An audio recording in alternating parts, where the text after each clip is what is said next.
Warning: the episode you are about to listen to most likely contains graphic language, details of violence and murder, and may not be suitable for all audiences. Listener discretion is advised.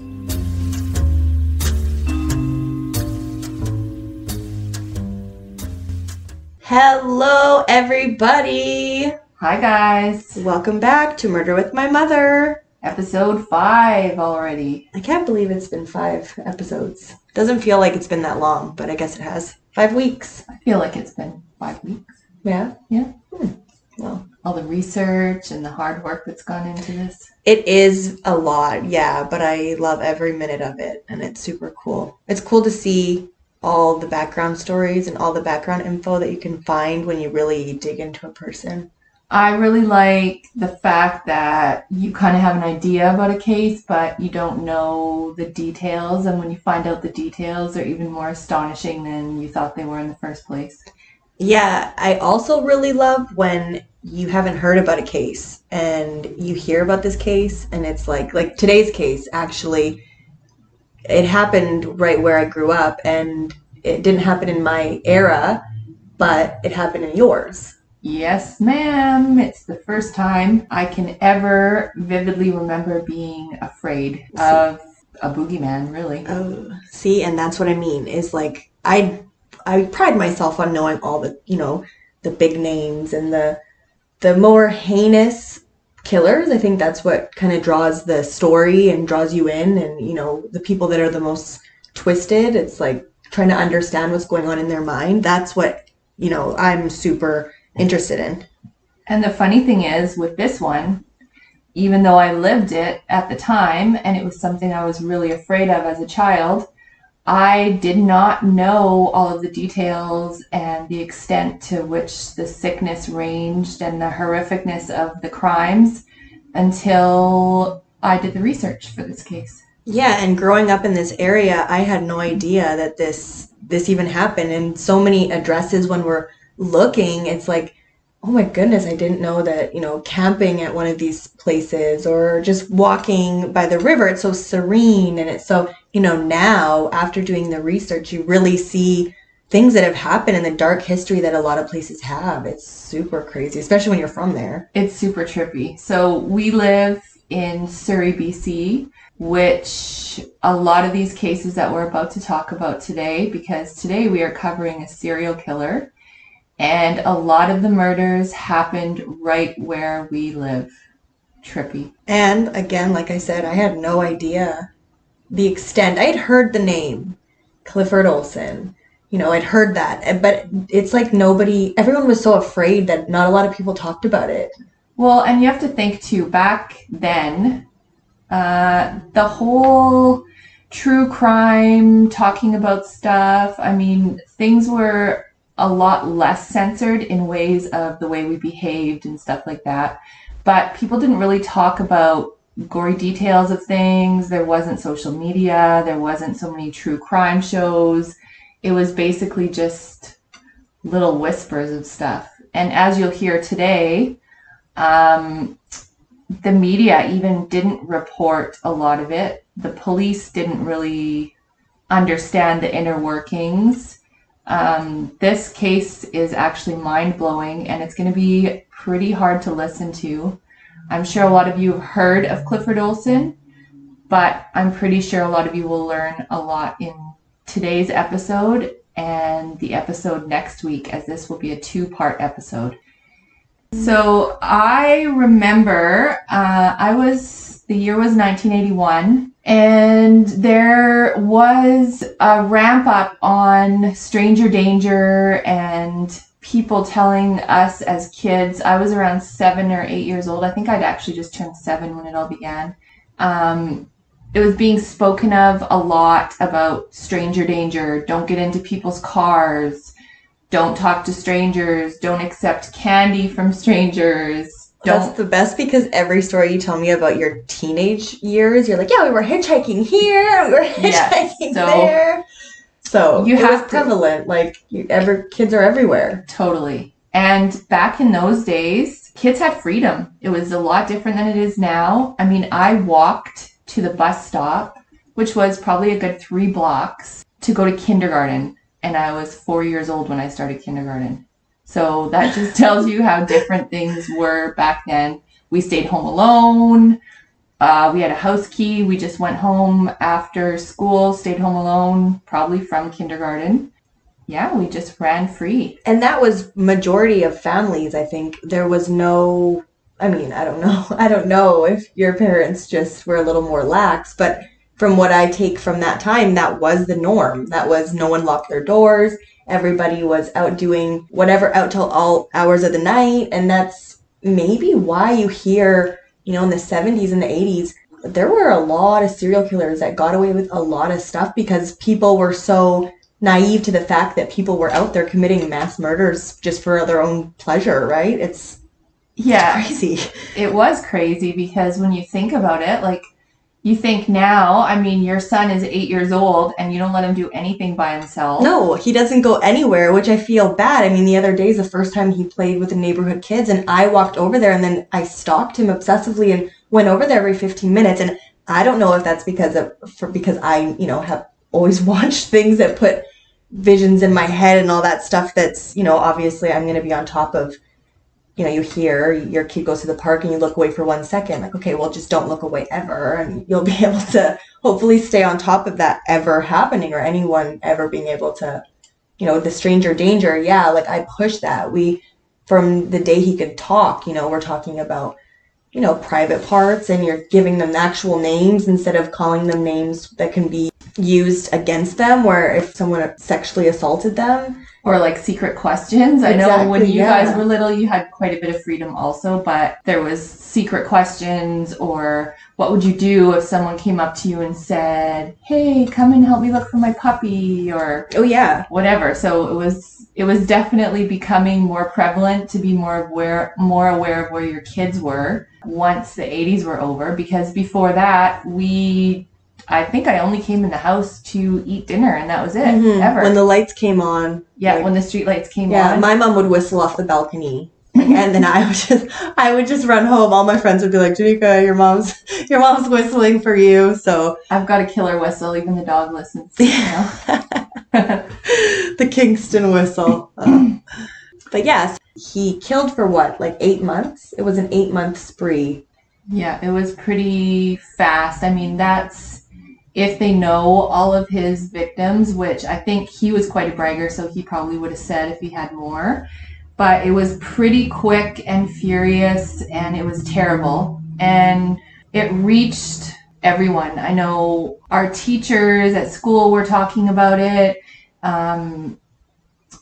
Yeah, I mean, and that was probably near the end once everyone put 2 and 2 together that there actually was a serial killer. Yeah, because I don't know if it was just really prevalent for teens to run away back then, but a lot of the kids that come up missing, they are assumed that they're runaways, which for me is crazy, because if you hear a lot of cases about this in this time frame, in this era of you know, the 80s, the 70s, and the 80s, it was like, oh, well, they must have run away, because really, what else? Where else did they go? You know what's funny, though, is that, I mean, it's not really funny, but I did run away a couple times. Yeah. And we always planned whenever we were mad at our parents, let's run away. And then, I mean, not for days at a time or anything, but I remember one time running away, and I went down to the arcade and ran away until my dad came down and got me, and I got a spanking. But, so it was pretty prevalent for kids to run away then, I guess. That was like because we didn't have any other recourse, I guess, and we were all little assholes from doing whatever we wanted all the time. It was like I want to live with my dad, I guess. Yeah. I would always pull that card, and it was like, then go! And then I would be like, sorry for it in 5 seconds. And change my mind. So that's not an option ever. As I said, it was the first time I remember being afraid at night when we would have to go to bed, or when we were walking to school, or the one where your parents leave you in the car for what seems like hours at to go to the pub or something. And it would just be like, hey, well, we're going here. 80s. And I remember at that point we would hide on the floor of the car because we'd be so scared that the killer would come and get us. So, yeah, up until then, it was pretty much just fearless abyss. We didn't really care about anything. Yeah. It all started because I remember our teacher talking to us about the killer that was in the lower mainland, and I was in grade 2 at the time. And a boy in our class apparently had gone to Surrey to visit his cousin. And the supposed killer, which who knows who it was, because I think there was quite a few pedophiles also operating around that time, came up to them when they were on their bikes and asked them if they would like to go for fries and gravy. And they thought about it. Who doesn't love fries and gravy? But they didn't go. And then they told their parents, and their parents were obviously horrified because there was a killer operating in the area. So it all actually began the year before that, in November of 1980 in Surrey, right at the cross streets of King George Highway. And anyone that knows this area is going to be astonished. So it was King George Highway and Fraser Highway 96 area. So there used to be a hotel actually called the Surrey Inn, and there was a bunch of little scuzzy motels around the area, which there are still some of them. And there was a little girl named Christine Weller who was 12 years old, and her parents had split. Her dad was living with Christine and her grandma at the Bonanza Motel on King George Highway, which I Googled, and I believe it's still there. That is still there, because that is one name you don't forget when you drive down King George to Bonanza. And it's like the type that people maybe with a substance abuse problem or whatever will live at for a cheap rent. Yes. So they were living there, and Christine was not happy about it. Her dad had promised her that they would get an apartment soon, but she was very vocal about not being happy. Not living in Surrey, right? Yeah. A lot of people hate on living in Surrey. Well, I mean, if you move away from your friends, especially when you're that age. Exactly. That's the end of the world. And so she was walking with her dad. Her dad was walking, and she was riding her bike, which her dad had never seen before. And he asked her, "Where'd you get that bike?" And she said her friend had given it to her. So he said, "Okay, well, I'm just going to go into the Surrey Inn and have a beer, and I'll meet you back at home. Be careful." Christine was last seen that night at around 10 p.m. by a security guard that worked in the Surrey Village, which is a complex that is still in Surrey. And he had seen Christine in a car with a man who he recognized from around the complex. So the night that she went missing was November 17th, but because she had a history of running away, and her dad knew and her grandma knew that she was not happy living where she was, they kind of waited a couple days, and they figured she just went to sleep at a friend's house and cool down or whatever. I'm sure it was odd because I don't think there was any kind of blowout, but just given her history, I'm sure that's where your mind's going to go first rather than jump to the worst conclusion. And so they didn't report her missing until the 19th, which was 2 days later. And lots of tips came in, but nothing that cops really took seriously. Christine was a tomboy, and she was pretty tiny, pretty friendly, and a little bit on the shy side.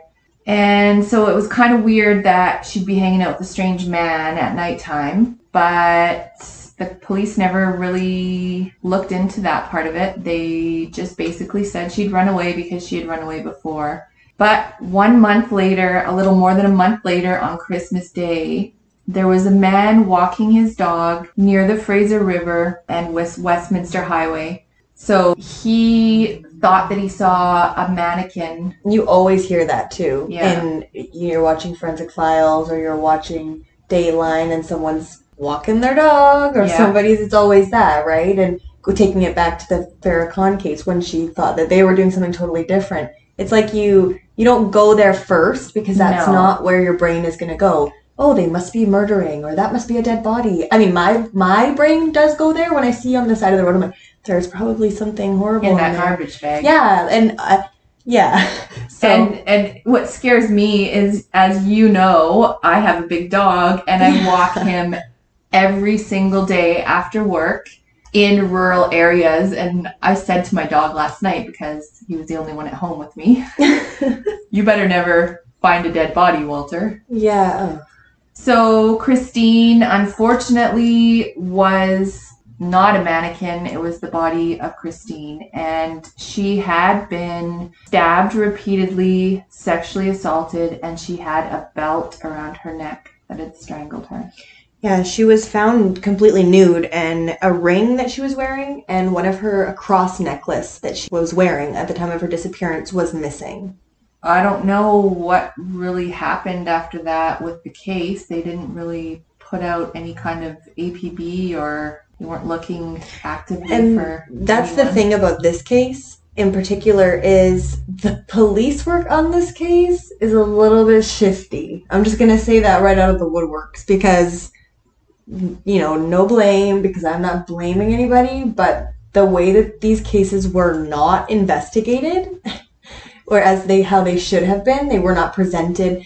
Just the fact that it was, we haven't gotten to the second victim, but there's a pattern and you will see it's kind of like denial is not just a river in Egypt kind of thing. Like they are clearly, they're oblivious. And it's super frustrating to research that and to see that that's... Well, and the fact that many of these crimes happened in the exact same neighborhood. Yeah, or not even, because one of them, even Coquitlam, Surrey, like if you, today, and I'm sure the population is much bigger today. It is, yeah. But even if that was happening, we even without social media, without anything like that, word of mouth about children missing and being found murdered and mutilated, that is gonna... Yeah, well, that that's should gonna be pop, connected, for sure. Especially that's not a regular thing. And I know, again, in the 70s and the 80s, maybe it was kind of a regular thing. It wasn't a regular thing in the 70s and 80s. I think we all did a lot of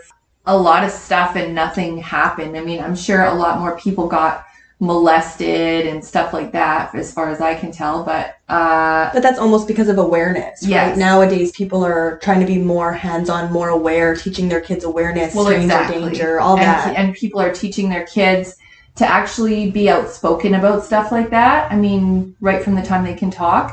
Whereas that wasn't the case in the past. It was just kind of a lot of families' dirty little secrets that went on if Uncle so-and-so was molesting the kids or whatever. Yeah, it was like, keep it hush-hush and don't speak about it. And then that causes generational trauma. We've talked about that before, right?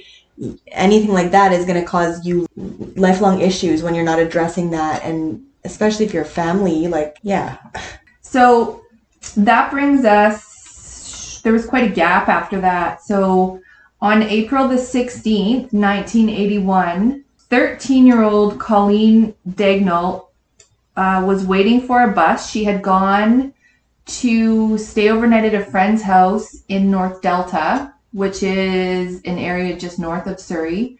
And she was taking a bus back to her grandma's house. She was living with her grandma because her parents had recently split.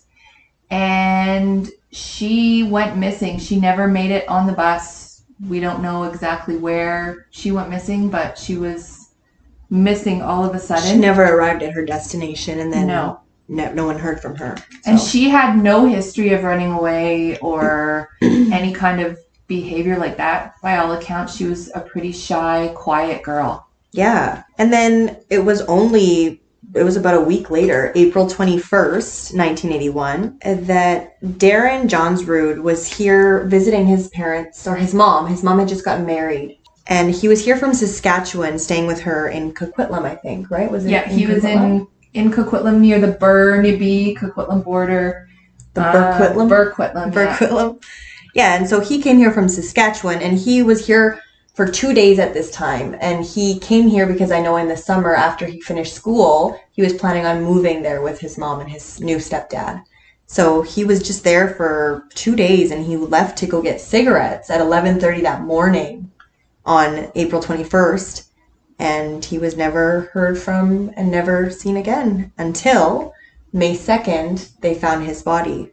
His body was found quite far away in Desroches, which is... That's by Mission, right? Yeah, it's by Mission, which is a suburb. It's not a suburb of Vancouver, but it is still in the lower mainland. In the valley. In the valley, yeah. And he was found in a wooded area by two men, guess what, walking their dogs.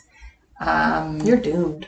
Yeah, I know, totally. Good thing Quesadilla doesn't like to go for walks. Exactly. I have an old, small dog, so I'm good. So the coroner said that Darren had been bludgeoned to death by a hammer to the head and he was also sexually assaulted and naked. No one put the two cases together because of the variance of the victims. Well, that never happens. That's very rare. This is clearly, you can see it's an opportunistic. He has just, the person that's doing these is just sick. They just want to do something that's sick and that's twisted to someone. Yeah, they don't have a type. No, the type is kid, vulnerable, opportunity. There you go. Yeah, and Darren was quite small. He was 16, right? He was 16, but he was small for a 16-year-old. And 90 pounds. Yeah, which is... So he was pretty tiny. But back in the 70s, we never went, or in the 80s, we never went inside and ate anything. So we played outside all day. Played and played. We were all a lot skinnier than we are now. So on Tuesday, May the 19th, 16-year-old Sandra Wolfsteiner, who lived with her sister in Langley, she'd planned to go meet her boyfriend at his work and bring him lunch or go out for lunch, I'm not sure. But she stopped first and met his mom for lunch or something, right? Yeah. She stopped and had a coffee with his mom, and Sandra was known to hitchhike when transit wasn't convenient for her. So like a lot of us, I hitchhiked right up until probably the 90s. So people would just hitchhike. Like you couldn't find a bus, or you didn't feel like waiting for a bus or whatever. They must not have had those no hitchhiking signs all over the place like they do now. Well, that's why they have them, probably. Yeah, because everyone was getting murdered.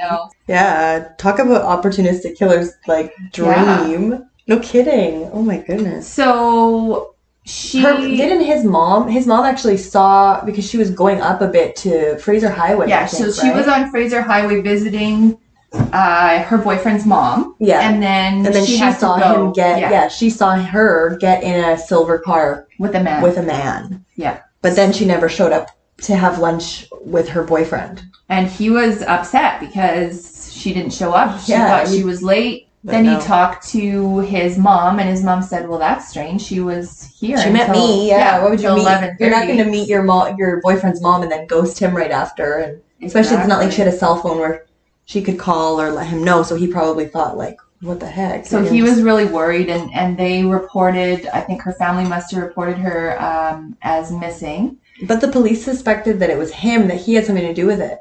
Yeah, they suspected her boyfriend. They actually brought him in and gave him a polygraph test. But there was a friend of hers that saw her that afternoon at the RBC bank. She was closing her bank account and taking all the money she had out of it. And she told her friend, "Guess what? I got a new job cleaning carpets for $13 an hour, and I get to drive a Trans Am." Which $13 an hour at that time. Oh my gosh! Yes, it was a lot. Yeah, because even when I started my first job, I think it was $6.75 was minimum wage, and $6.75. That was in what, 2006? Yeah, I remember I made $10 an hour working in forestry, and it was probably 1988, and I was just like, "Oh my god, I can't believe I'm making $10 an hour. Oh my god, oh my god." Yeah, and I was working my ass off in forestry. But the $10 an hour, I would have done anything for. Yeah, so $13 an hour, and you get to drive a cool car around. A Trans Am, yeah. I would have definitely gone. I'm like, yeah, Trans Am. I think I know that's one with like the eagle or like the hawk or something on the hood. Yeah. That's it? Okay, yeah. Okay, I'm picturing my hillbilly dream. Yeah. You should have a mullet when you're driving a Trans Am. That would have also probably been what happened. Yeah, exactly. It was Newton. Yep. Yeah, they gave her boyfriend a polygraph test, which he passed, and she was never heard from again either. That brings us to June 21st, which is not that long. That was about a month and 2 days after Sandra went missing. A girl named Ada Court was babysitting for her sister-in-law. And after that, she was supposed to go meet her boyfriend, and she was walking from the bus. And basically, same thing. She vanished, and she was never seen again. And she had left from Coquitlam, which was the same area that Darren went missing. Mm-hmm. The police began to kind of look at that because there was 2 kids missing from the same area. They never linked it with all the other kids, but they went looking, and the building that she was babysitting at, her brother and sister-in-law's townhouse complex, the police found out after they looked into it, the caretaker at that building had a son named Clifford Olson that was very, very well known to police. So this guy had been collecting charges since he was 17. He had over 100 charges when they looked at him. So it's like, that's like like a neon, like a highlighter, like, hello, look at me, I'm killing and raping kids. Well, and his crimes ranged the whole gamut from larceny, everything on there. Yeah. And a lot of it was sexual assault. Mm-hmm. Yep. Violent sexual assault, assault. He had escaping custody. He escaped custody 7 times. Yeah, 7 times. I know, I read that and I was like, oh my goodness. And I mean, okay, when you hear him speak, and obviously he was obviously kind of a cunning and could probably had a way with words. Yeah, he was clearly, a good talker. But he does not sound like the brightest bulb in the box. If you hear him speak, he's not. He sounds just really dumb. He sounds really like a hillbilly. Honestly, a lot of us, not us, but a lot of people were a lot differently mannered and spoken in that time. So I know it's hard for you to understand that, but yeah, no, he's just like if you listen to people like relatives maybe in small towns and stuff like that, it's really different. Yeah. So, and I don't think his education really went that far. No, because he was skipping school by the age of 10. So, I mean, that's kind of the crucial years of building your repertoire of what you know in your life. Well, so if it's petty crime, then you're going to master that by the time he gets caught for all of this stuff. It's 24 years that he's been in and out of jail. He's been out of jail as a total of 4 years in his whole adult life. Yeah. By the time he's arrested. Yeah, so that's pretty crazy. And he spent a lot of time working at places where a hustle was what he practiced. Like he worked at a couple different racetracks. Mm-hmm.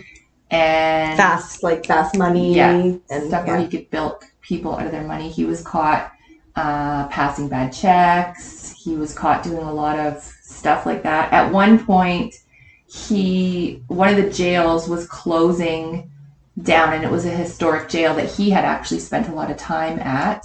And he was so stupid, I guess, that he went to take a tour for old time's sake. And one of the guards that was giving a tour recognized him from being in custody, but he had a warrant out.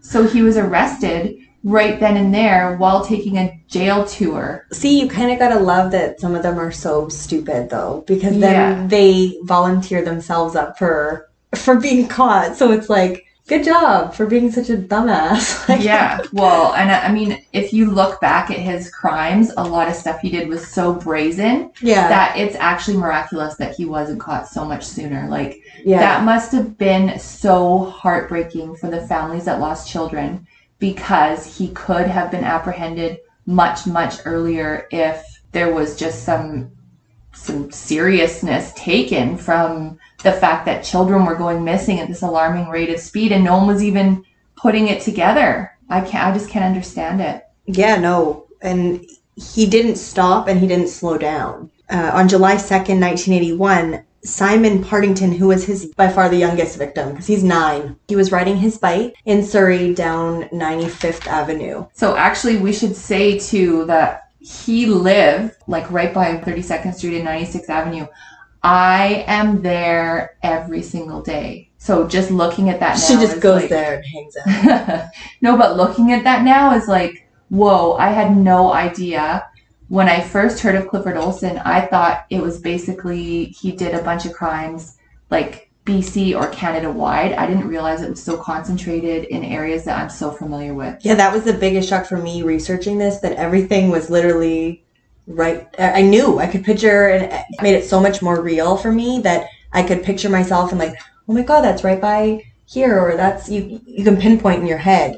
I've been there. Oh, like this is where a child was last seen, and I've been a child that was could have been last seen somewhere around here. And it's like, if that same killer had been operating, it was just the convenience of a different time. Yeah, exactly. But the same place, and that's what brings you so much. You connect to it. It's super weird. So Simon, as Danica was saying, was the youngest victim. So he was reported missing right away, because let's be real. If you have a 16-year-old, okay, they might you give it a couple hours, even a day or two, because they could be out at their friend's house. A 9-year-old? Nuh-uh. A 9-year-old, something is wrong. My child did not come home. He's 9. It doesn't matter if it's the 70s, the 80s, the 90s.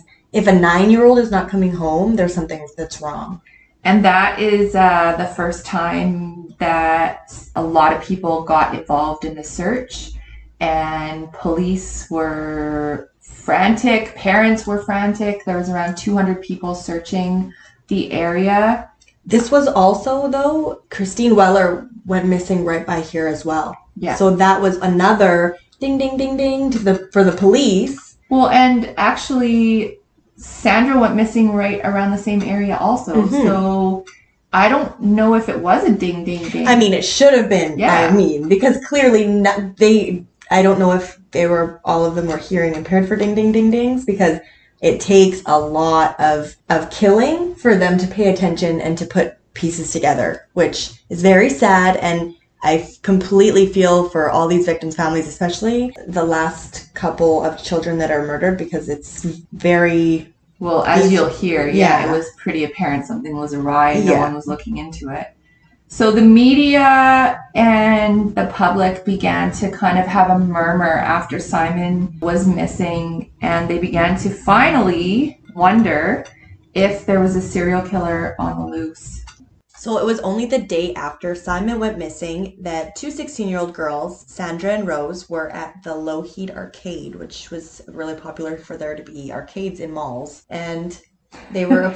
I love your confusion at that. Like, the arcade was the shit, man. You go there and... Well, no, hey. We had Palladium, remember? Yeah, but it was like... but as I got older, it was like the only people that hung out in arcades were like thugs and gangsters, and it was like if we went there after a certain time, I was like, don't look anyone in the eyes. People could smoke in arcades. Like, people could smoke everywhere. My pocket got set on fire by someone bumping into me with a cigarette. Remember, in our doctor's office, there's still ashtrays in the elevator. Oh, yeah. Because you could smoke at the doctor's office, I guess. So yeah, everything I guess I sound like I guess you could do that in this time, because I sound confused. You know what? It sounds like a fun time to be alive, not gonna lie. Actually was my favorite time ever. The 80s was super fucking awesome. It sounds like it was. Yeah, the 90s was super fun too, so the best is that you only grew up a decade before me, because you're 5 minutes older than me and gave birth to me. Well, it's because I was a bad 80s kid. I know, yeah, there you go. My dad had nothing to do with that. Mm-hmm. So, like we were saying, the next day, these two girls were at the arcade, hanging out at the arcade in the 80s. And this guy came up to them and offered both of them a job. He was like, hey, I have a really good job for you guys. You make a lot of money.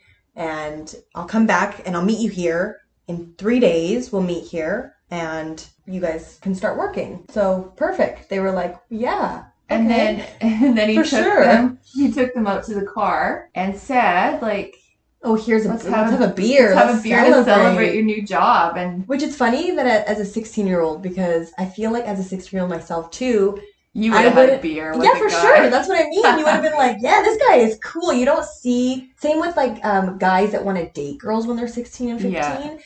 In high school, you think like, oh my God, I'm so mature. They love me. But in real life now, as you're older, I'm like, oh my God, they're predators. They are seriously, they're like singling people out because they're full-grown adults and they're dating. A 15-year-old is not an adult. 15-year-old is like not even fully developed. We had a guy at our school who was 20, but he was in grade 12. So clearly he had a couple of issues. And he used to target the grade 8s every single year. Even when I was in grade 8, the grade 12s were, and even for me to think about 20. that, I know, that's extra creepy. And he'd ask each and every one of us, you want to go for coffee? We always would go, and then because it's a cool thing. I remember being in the 8th grade and being like, oh my God, these boys are paying attention to me, and they're like older, and the rest is history. So anyway, don't pay attention to boys, PSA. So that day, on the 6th, he met them again, and he picked them up. But he said to them, which is the good old ruse, as a 16-year-old, I you're fell very for that one naive. quite a few times, actually. Yeah, as hey, I know I promised both you guys work, but there's only work for one of you now, so I can only take one of you. So He actually took them for coffee first and said it when they were in a different town, and then drove the one girl all the way back to Lougheed Mall, and because he chose Sandra to go be the one that he had work for, and went and dropped Rose back off at the arcade. And I think Sandra felt a little iffy about it, but she still went with him anyway because she's gonna make some good money. well, and that's at 16. That's all you just see dollar signs. You don't see like the Yeah, huge and beer. Like, and beer. Yeah, this no. guy's gonna probably give me some more beer, and I'm gonna make some money, and I can buy those new fancy ass jeans because that's what the jeans are called. Or a lot of hairspray to do my Yeah, hair. some Aquanet. But yeah, you ignore that intuition that you have when you're 16 because everyone has it. You always have that gut feeling of like, oh, this is probably not a good idea. But again, all that other stuff clouds that when you're 16 Yeah, and you're instant seeing. gratification issues. Exactly. So then he drove back to apartment building in Coquitlam, which we know was probably his own place. It's where he was living.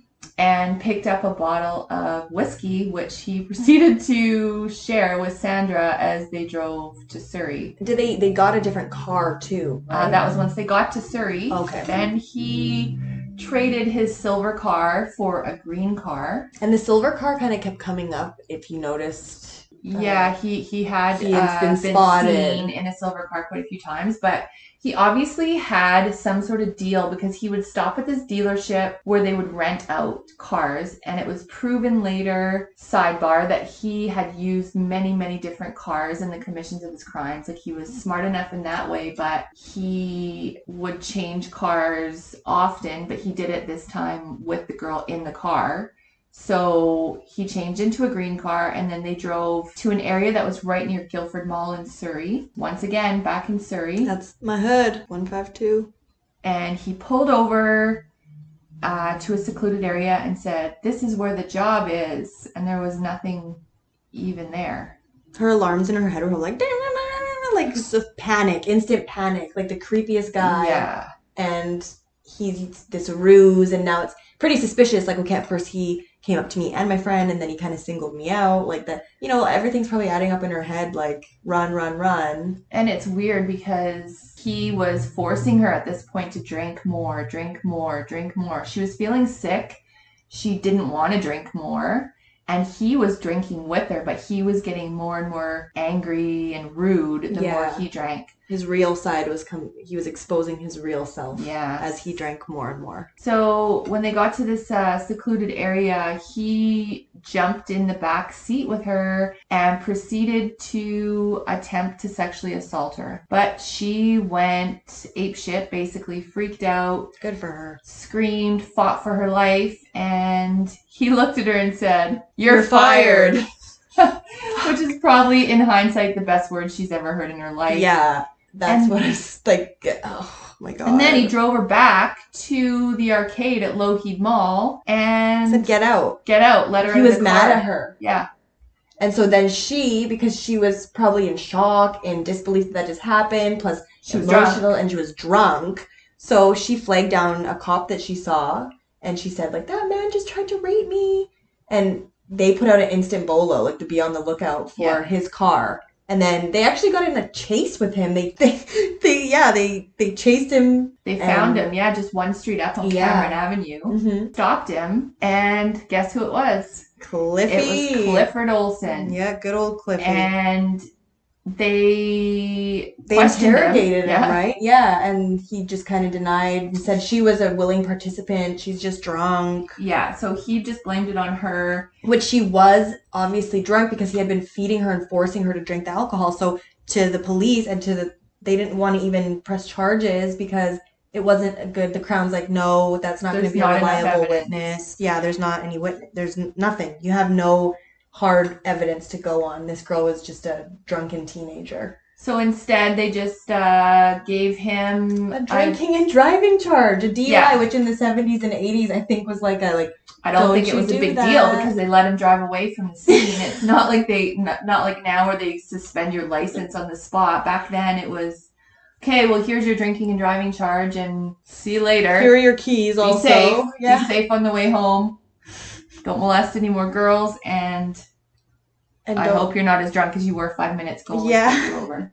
Oh God, the police are just getting like more and more gold stars. So this actually was in the same district also as the police that discovered that Clifford Olson was the caretaker's son in the Ada case, and that he could possibly be also related to the Darren case. So this was all in Coquitlam. Mm-hmm. And still, they were just starting to kind of figure out now that, yeah, something's up. So they were thinking about maybe doing a little bit of surveillance on him, but as to this point, they hadn't really made a decision or had a meeting about it yet. That brings us to the day of July 9th in 1981. 14-year-old Judy Kozma was last seen leaving a phone booth and was offered a ride by someone that must have been familiar to her because she was seen waving and running up to the car to have a conversation and then getting into the car with two people this time. So it was two men, an older man and a younger man. And so she was seen getting in the car and then she wasn't seen again.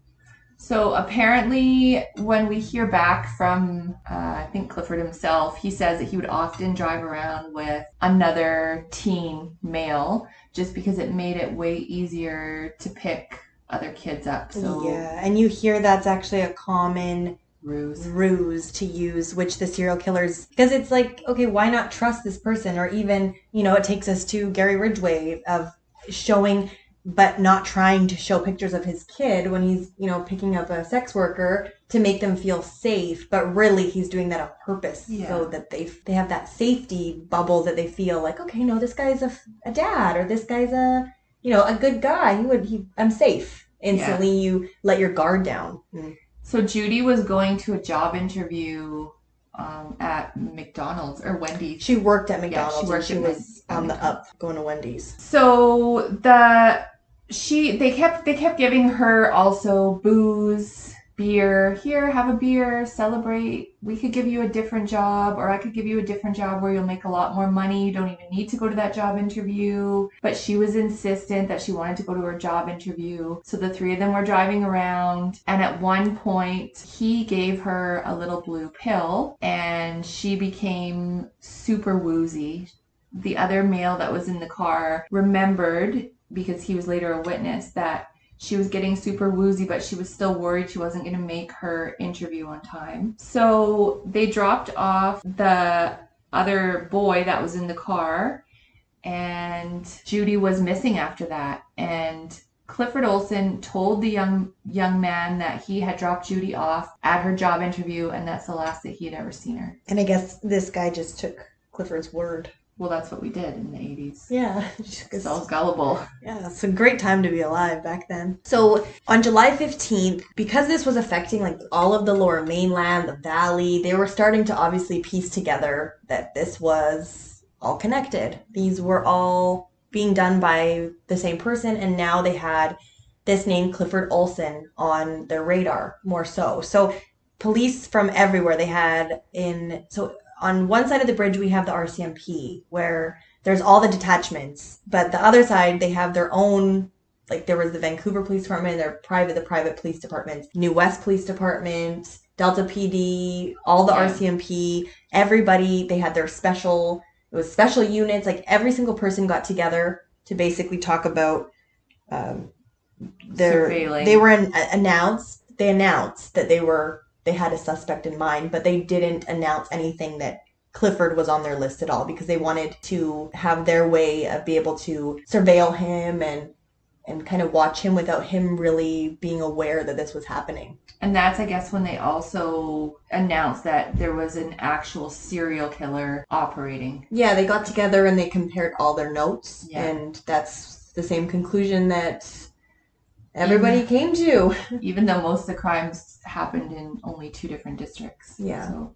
Then the Burnaby RCMP took it on that they were going to start surveilling Clifford Olson. So they took it upon themselves. But when they were trying to find him, they couldn't locate him anywhere. So it came up because they went to their parents' house on kind of they didn't really tell him, obviously. They didn't tell the parents who they were and why exactly they were looking for Clifford.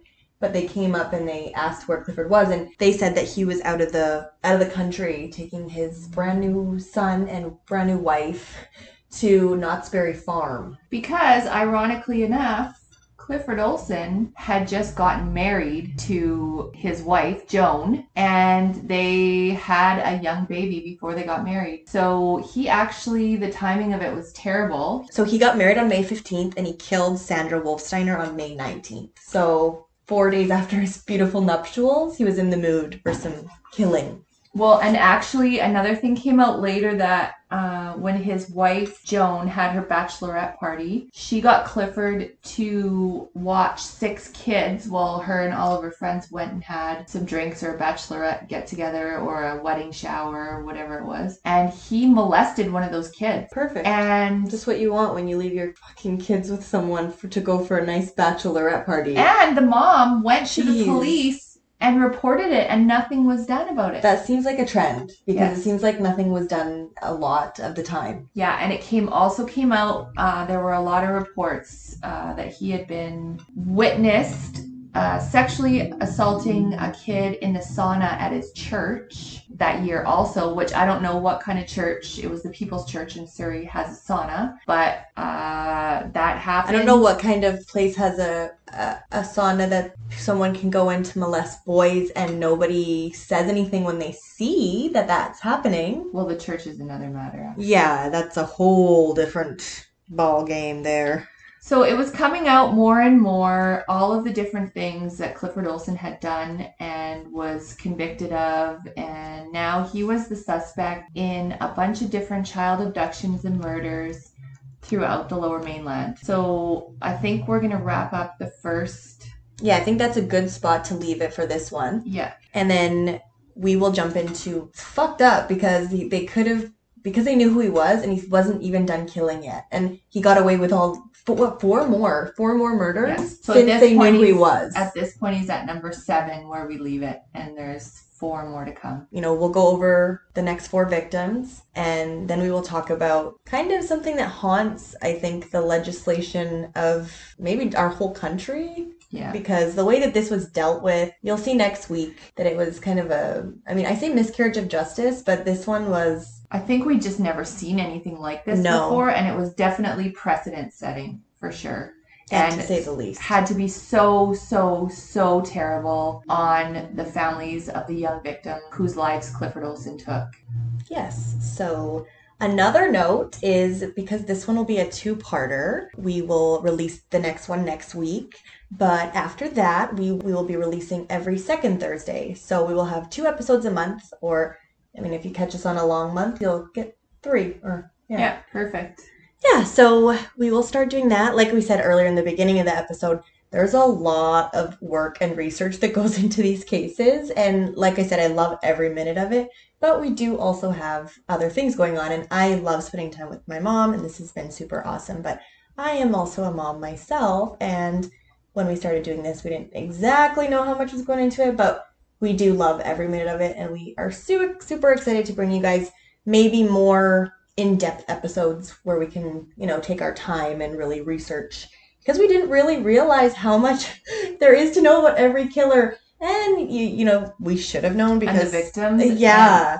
We actually have been burning the candle at both ends doing the research because we promised to get an episode once a week, and I think it would just be a lot less pressure and a little more suspenseful for you guys, which who doesn't love a good suspenseful week, if we release every second week. So we hope you guys will still tune in and listen, and we will be back next week with the conclusion to our episode. And this episode we've decided to call The Beast in Plain Sight, because Clifford Olson was referred to, and he is referred to as the Beast of BC. He named himself that, actually. Yes, which we will get to in the next episode.